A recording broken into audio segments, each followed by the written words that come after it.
Assalamualaikum warahmatullahi wabarakatuh. Perkenalkan, saya Abitria Fatmaning Dias dengan NIM 2101421026. Di sini saya akan memberikan jawaban untuk pertanyaan dari saudara Thomas Vakum Fitonis dengan NIM 2101421003. Ia bertanya, apa sih penjelasan mengenai kasus yang berkekuatan tidak hidup atau tidak bernyawa?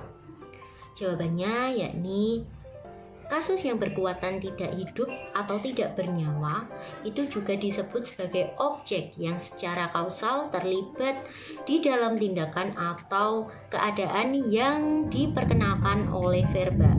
Kasus ini diberi pemarkah dengan preposisi with dalam bahasa Inggris. Ini bukan berarti bahwa setiap frasa benda yang didahului oleh preposisi with adalah alat.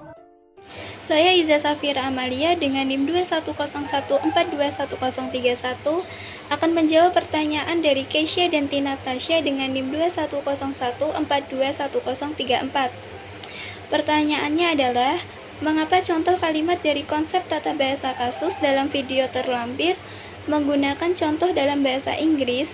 Karena struktur kalimat Indonesia dan Inggris sepertinya berbeda. Mengapa mengambil contoh kalimat dengan bahasa Inggris? Apakah ada contoh dengan bahasa Indonesia? Jika ada, tolong jelaskan. Jawabannya adalah, dalam tata bahasa kasus, mengapa menggunakan contoh dalam bahasa Inggris? Karena contoh yang paling mudah adalah menggunakan bahasa Inggris, dan ada beberapa kasus yang tidak ditemui di dalam bahasa Indonesia. Perkenalkan, nama saya Nela Nafisah dengan NIM 2101421025. Izin menjawab pertanyaan Faiza Munira. Pertanyaannya yaitu, dalam video pemaparan materi dijelaskan konsep tata bahasa kasus menurut Charles J. Fillmore, yaitu dalam menganalisis sebuah kalimat dibagi menjadi dua bagian, yaitu modalitas dan preposisi. Apa perbedaan antara modalitas dan preposisi? Jawabannya yaitu, modalitas adalah keterangan dalam kalimat yang menyatakan sikap pembicara terhadap hal yang dibicarakan, yakni mengenai perbuatan, keadaan, peristiwa, atau sikap terhadap lawan bicaranya. Sedangkan preposisi merupakan sebuah pernyataan atau ucapan yang dapat menggambarkan beberapa keadaan yang tidak selalu benar atau salah dalam bentuk kalimat pesan dan berita tersebut.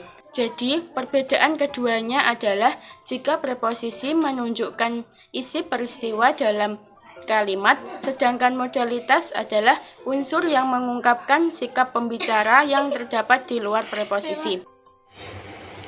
Saya Iza Safira Amalia dengan NIM 2101421031 akan menjawab pertanyaan dari Zulfatun Nima Sabila dengan NIM 2101421005.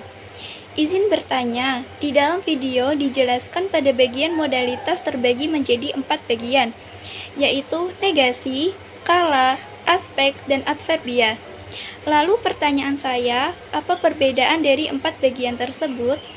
Saya akan jawab. Yang pertama, kala. Kala menunjukkan waktu, keadaan, atau tindakan yang diungkapkan oleh verba. Yang kedua, aspek. Aspek menunjukkan segi arti verba yang berkaitan dengan permulaan kejadian. Yang ketiga, adverbia. Adverbia berupa keterangan waktu, tempat, cara, dan lain sebagainya.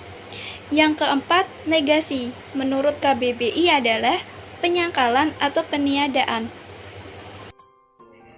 Perkenalkan, nama saya Nela Nafisa dengan NIM 2101421025. Izin menjawab pertanyaan dari Silvira Catur Januarista. Pertanyaannya yaitu, berikan contoh kasus agentif dan penjelasannya. Jawabannya yaitu, Marta memangkas bunga mawar. Kata Marta melakukan perubahan memangkas atau memprakarsai tindakan memangkas bunga mawar. Untuk pertanyaan yang terakhir dari saudari Himatul Ulia dengan NIM 2101421018.